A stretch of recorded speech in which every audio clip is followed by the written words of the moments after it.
Magandang araw mga anak! Tara, samahan niyo na naman ako sa isang kwento ng buhay ko. Araw nga ay walang pasok ang mga bata kasi Sabado. At dahil walang pasok ang mga bata, magbiyahe na lang tayo mga anak. Ang unang pumasok sa akin ay batching ang potato corner at saburi. Diyan nag-iisip-isip pa nga ako ng panahon na yan kasi baka maging sagi yung potato corner ko. Pero ang kagandahan nga lang, nandiyan na talaga yung aking order. Actually, hindi ko talaga maintindihan si Savory. Minsan kasi made to order siya, minsan naman advance order siya. Di bang maging advance order na lang every time kasi talagang medyo matagal talaga nag-iintay pagka talagang made to order to. Kaya tara mga anak, i-deliver na natin to sa customer natin.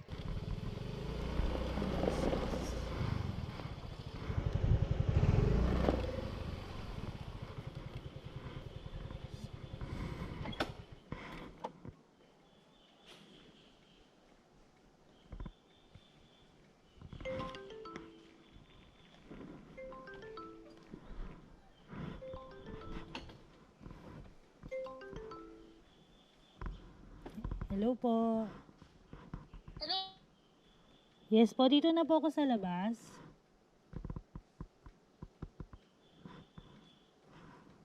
Hello po.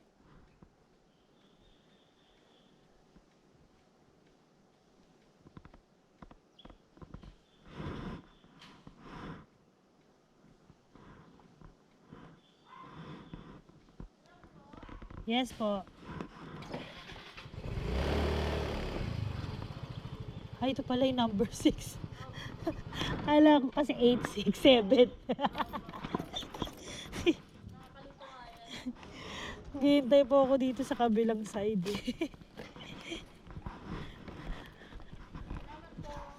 Thank you po.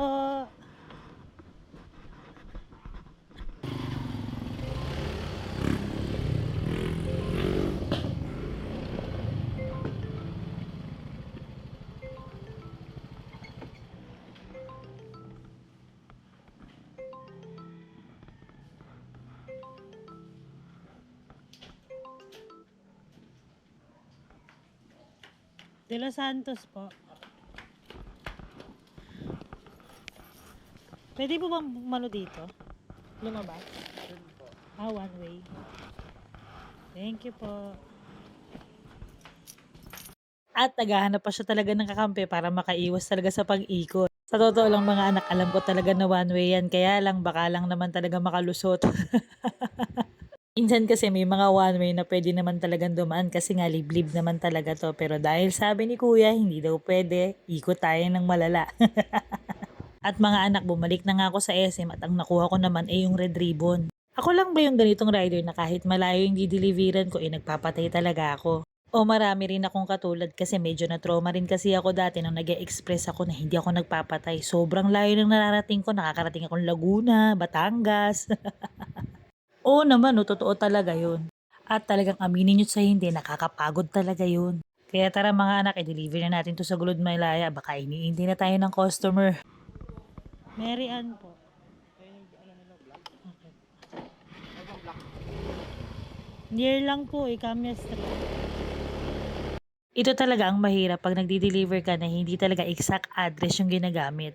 Ang ginagamit kasi nila minsan yung mga nearby lang. At doon talaga kami nahihirapang mga rider. Hindi pong sasabihin sa iyo ng customer na ipagtanong mo na lang kami dyan pero hindi naman pala sila kilala dahil mga nangungupahan lang sila. Ha? Ana?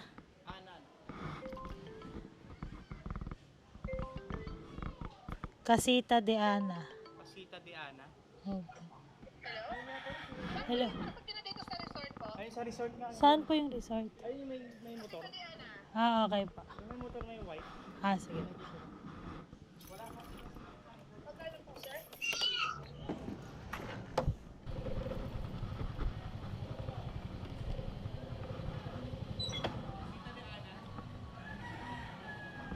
Wala pa kasi pangalan.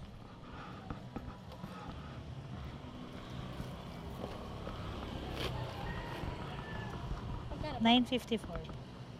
4? Ay, 954. 954. 9 lang yun. 9 lang to. Wait lang. Saan din ano yan? Ha? Sa Loloma pa yan in order. May ang dami-dami dito eh. Ha, Milas pala eh. Wala kasing Milas dito eh. Saka to native. Oo nga. Magkano yung ano nila? Yung lechon? Ano yata? 9,500. Ah.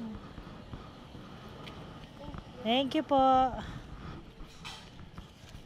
At dahil na-deliver na natin, nahanap na natin ng customer, sumunod naman natin ay ang karamiya. Tara mga anak, samahan nyo ako i-deliver to ulit sa customer. At ito na nga ang sinasabi sa hula, hindi na naman talaga sumasagot si customer. Totoo lang mga anak, iniisip ko talaga kung paano ko kakainin ngayon yung cake na yan kasi ang sarap-sarap ng cake na yan sa totoo lang. Pero may kasabay akong rider at siya na rin talaga ang tumawag at na doorbell.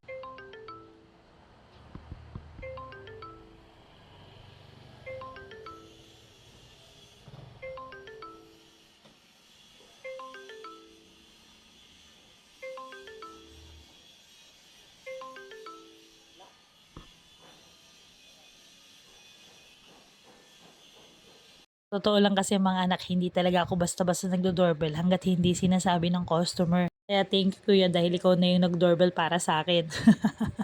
Sobrang hirap kasi minsan pagka nag-doorbell ka tapos hindi naman pala yun yung exact address at katabi lang din pala yun, nakakahiya talaga. Ang tendency talaga, nagagalit talaga yung mga tao na nandun dahil hindi naman talaga nila order yun at sa kapitbahay talaga nila yun. Sobrang dami ko na rin kasi talagang na-encounter na ganun kaya simula nun hindi ko na talaga ginagawa na magdo-doorbell agad hanggat hindi naman sinasabi ni customer.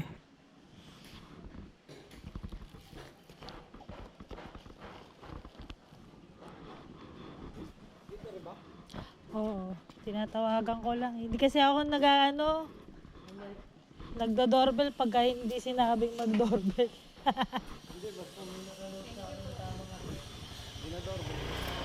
Minsan kasi pag nagda-doorbell tayo, ibang bahay. Yun nga eh, kaya ayoko mag-doorbell eh. Kahit may nakanote, minsan mali pa din kasi yung hindi nila iniiba.